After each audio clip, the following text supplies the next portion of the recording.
What's going on, guys? Junior's Fishing Company with an awesome chatterbait today. This is a 1/2 ounce Berkley Slobberknocker in coleslaw. Love the name. Love Slobberknocker too. These things are, I've never used it. We'll see how they compare with the Z-Mans I primarily tie with. All the videos up to this point have pretty much been Z-Man chatterbaits. Really, really bright blade. It's a really cool blade. I hope that this paint doesn't chip very easily because I really, really like this orange. I really just kind of kept it simple. I just blended, so you can see obviously the bottom of this is orange. I don't know if you can see in with the camera and the lighting, but this is kind of like a soft white, and there's like neon yellow chartreuse is what I would call it, kind of splattered on there. A really, really cool, again, you know I can't help myself. I saw this in the store and I had to buy it, even though they are. The reason I use Z-Mans is because the original ones you can get for like $5, and these are at least double that in some spots. So just blended some white, orange, and chartreuse deer hair on the back of this thing. Simple tie. Let's tie it up. All right, so the first little stack of deer hair I'm gonna do is gonna be in between kind of this little lead bump, which when you get the skirt off, once you cut the skirt off, this one was tied on with like nylon thread or something like that. Some of them are wire tied, so you might need a wire cutter, but there's this little lead bump, which I'm assuming might act as like a counterbalance or something like that. So I'm not gonna get rid of it. You could file this down. Lead is really soft. If you have a good file, you can file this down pretty quick. You can always just tie a little bit, if you want to tie some feathers on at the bottom, at the base of this, and then you have plenty of room in here, and you have plenty of room up right by the head. But I'm going to keep this just simple, just a couple stacks of deer hair, and that's it. I'm not even going to add any flash to this bait at all, just because it is especially with the color, this is just an absurd bait. Chatterbaits are super loud, and with this orange blade, I just don't really need more stuff to get the fish's attention. If this doesn't do it, then you might want to try a different spot or a different lake, because those fish aren't going to bite anyway, or just grab a 16th ounce Ned rig and see if you can jig on them. So I'm just going to put this stack. This is pretty long hair, and I've already blended this, and this bait is going to be really between 5.5 and 6 inches. Most of the baits, the bass baits I tie, are probably between 5 and 7 inches. I definitely tie some smaller ones, especially walleye jigs and stuff like that. But really, most of the stuff I tie, like stuff like this, is relatively. So I'm going to go back to about here, which is almost 6 inches, not quite. But this is a really, really long hook. It's a really long hook, and so I don't want the materials just to kind of come an inch or two off the back. I do want a little bit. The more you have, the more space you have between your hook and the end of your materials, the more you're going to get movement out of your materials, right? So I'm just going to kind of trim these up. I want to make sure when you're stacking these hairs, you kind of have to be a little bit careful.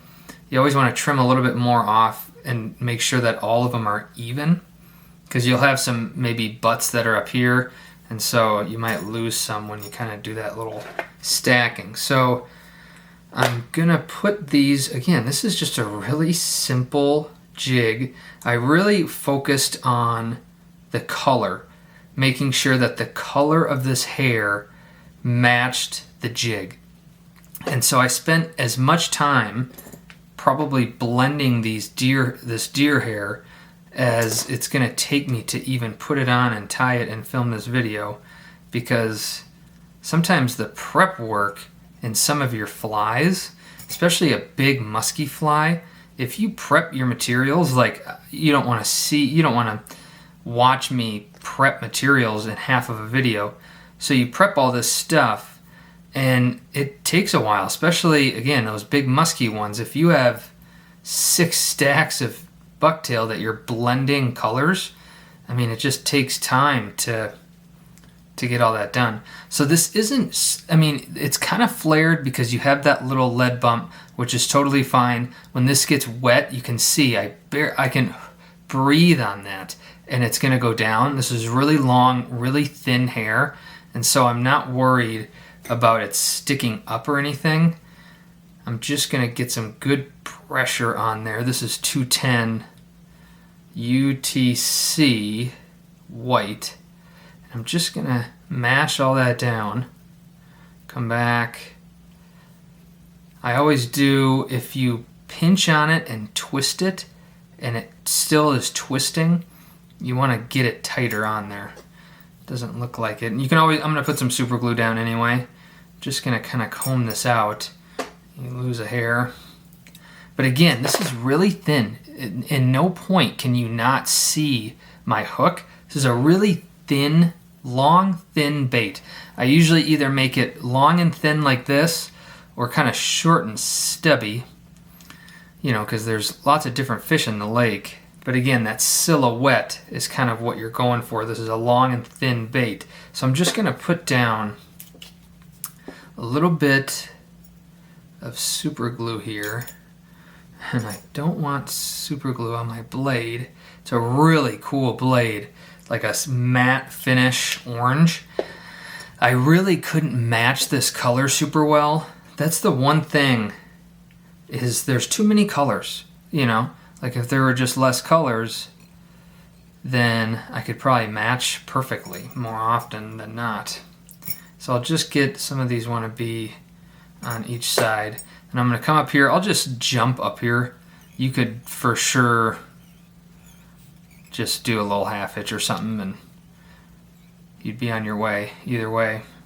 So this next one is, again, it's long. It's it's about as dense as the other one, I'd say. It's not a ton denser, more dense, but I'm going to put it in pretty long too. And again, you can see when I'm breathing on this, this hair is moving. So this is going to have a lot of movement when this blade gets going. And I'm saying chatterbait. This is a bladed jig. This isn't, I think chatterbait is made by Z-Man. So I'm going to just put this, everyone calls it a chatterbait. That's what it is to me. I'm just going to kind of put that right there. I'm going to trim off quite a bit. Unfortunately, that's what you do when you have that long hair. But you got to do what you got to do. I don't have a ton of super primo stuff, but I wanted this bait long and thin. So, you know, you kind of, there's a couple tails I've had. I had one tail, it's the best tail I think I've ever had. And I don't think I trimmed off of it for a year. I just kind of looked at it and held it, and it just kind of sat in my box because, you know, those tails don't come around every day. But this isn't like super, super premium. So I'm going to get that down, and then I'm just going to kind of rotate this around, pinch it around, and it's just a little bit shorter than that first stack I put in. Just a little bit, maybe half an inch, because I don't want a super thin tail. I know I just said I'm making this bait thin, but if the tail just has like 3 hairs on it, it can kind of look a little, I don't know, I just don't really like that look. So it's a thin bait, but it's pretty evenly dispersed from head to tail. I guess that's maybe a better way of explaining it. So I'll get that all pushed around. Just make sure that it's about as even. And remember, it's going to swim like this. So when you're trying to make it as even as you can get it, you got to remember which way it's going to swim. If you want a bigger top, then this is where it would be. But that looks pretty good to me. Looks pretty good to me. So I'm going to get this corded up, cinched down, and I'm going to pinch this because I don't want any of these materials to rotate on me. And I'm just going to kind of ream. I'm at the breaking strength of this thread. I don't break 210 a ton, but you want to test that. I break a lot of mono when I'm doing reverse tying. The Danville's .006.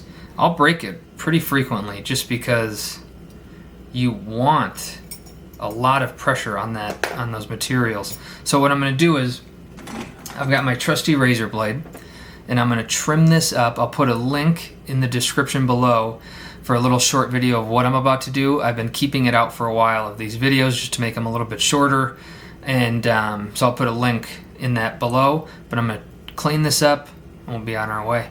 All right, so it's trimmed up, whip finished off. I'm going to put a little bit of head cement right around that collar just because these things get beat up. I mean, it's almost midsummer, not quite, but in my opinion, chatterbaits are one of the best baits that you can use. They cover water. You can fish them deep. You can fish them shallow. The ones I use, for some reason, the pike and bass on the lake where I primarily go, they just love these things. So you want to make sure that you get it as durable as you can get it. The paint, it seems like it's going to hold pretty good. I chipped off just a tiny bit when I was using that razor blade. But, I'm really excited. I've never used one of these Slobberknockers before. So if you have, drop a comment below after you subscribe and let me know how they work. I'll end up using this in a couple days anyway. But awesome little 5.5 inch, really long, really thin. This stuff is going to really thin out, but it's going to have a ton of movement in it. It's going to have a nice little bait fish silhouette. It's tapered just a little bit. Orange, chartreuse, white, Slobberknocker, 1/2 ounce, Berkley Slobberknocker. I love that name. Junior's Fishing Company. Like and subscribe. Drop some comments below if you're having a good season or not. We'll see you on the next one.